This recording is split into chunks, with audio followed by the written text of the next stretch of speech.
Hey everybody, today's video is going to be a poker discussion video about a topic that actually was very relevant to me the last week, and it's going to be very relevant to anybody that plays poker over a long period of time. So today's video is about what to do when you go card dead in a tournament. Now, this isn't just based on a single tournament, it's also based on if you go into a series of tournaments and you go card dead as well.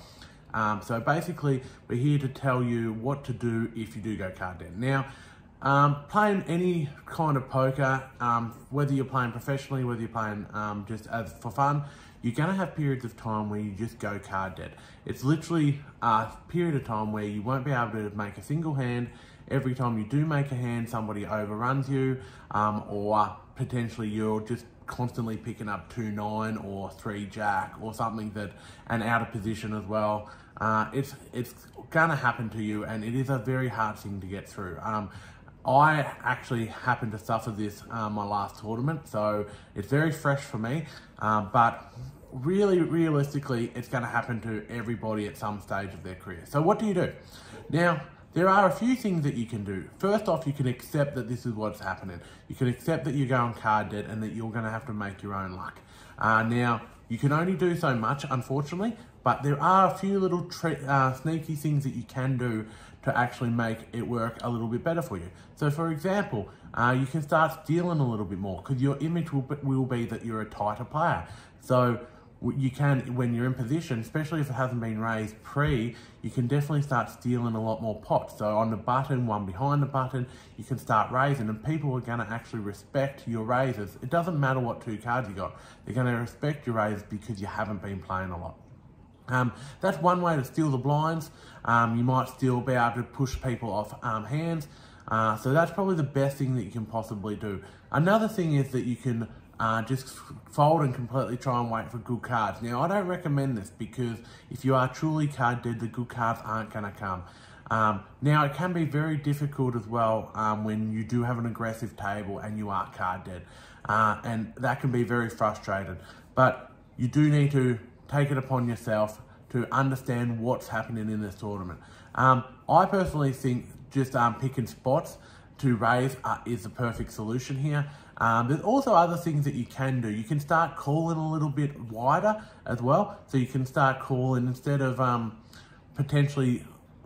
instead of calling premiums or even suited connectors, you can start actually calling raises when you're in small blind, big blind, so people do start respecting the fact that you're in the blind and they're not going to raise as much, hopefully. And you never know, you could get lucky in that aspect. But you can also do a lot more strategy when it comes to post-flop play because you know that you're going to have a tighter image. If somebody raises you before the flop and you decide to defend or even decide to call on the button, you can potentially rep a bigger hand because people are going to actually respect that you do have high cards. So let's just say you've got 10-4 on the button and it's only been called by someone in the middle position. Now, if you decide to raise here, they might actually put you on ace-king or higher cards or something like that. But if you do decide to call, they don't know what you've got. Now, let's just say the flop comes ace-queen-4. Now, you have hit a pair, but you can rep that you've hit the ace. And if you rep that you've hit the ace, most times they're going to actually believe it. So there are ways to try and get you out of being card dead. Now, sometimes you just card dead and you can't do anything about it. But what we have to do is we have to learn and use our image and learn from that so that when our next tournament comes along, you're not as card dead.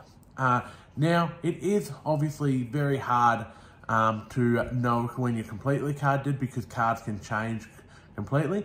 But if you are going a series of tournaments where you are card dead, sometimes it's good just to take a day off, just recharge, because sometimes you are card dead, but you're not as card dead as you hope, or as you think you are. And by you getting in that frame of mind, you're actually not going to play your best poker. So this happened to me last tournament. I had to take a day off purely because I wasn't hitting any cards whatsoever, and that was tough. So when you are card dead, make sure you can make a few plays. Also make sure that you know what your table image is. Make sure that you know whereabouts you are in the pecking order when it comes to aggressive play. if you do have very aggressive players, sometimes playing back to them as well when you haven't played many hands because you've been so card dead, sometimes that's a good solution as well. And if they're an aggressive tight player, you obviously get called, but a lot of these aggressive players that are very aggressive before the flop have quite a big range and they will respect you, and you can claw some chips back that way. So yeah, it sucks being card dead, but it does happen. So thank you very much for watching this video. If you do have any questions, feel free to comment. Also, if you haven't subscribed to the channel, I'd love you to subscribe and like the video. It helps the algorithm of YouTube to get it more views. I will be putting up some poker vlogs shortly. I do have another tournament coming up, a series of tournaments coming up. So I have recorded some stuff for my first series, and I'll record some for my next series as well. So you will see a lot of poker vlogs coming up in the next few weeks. So stay tuned. Make sure you subscribe to that channel so you get all the updates. I'll talk to you later.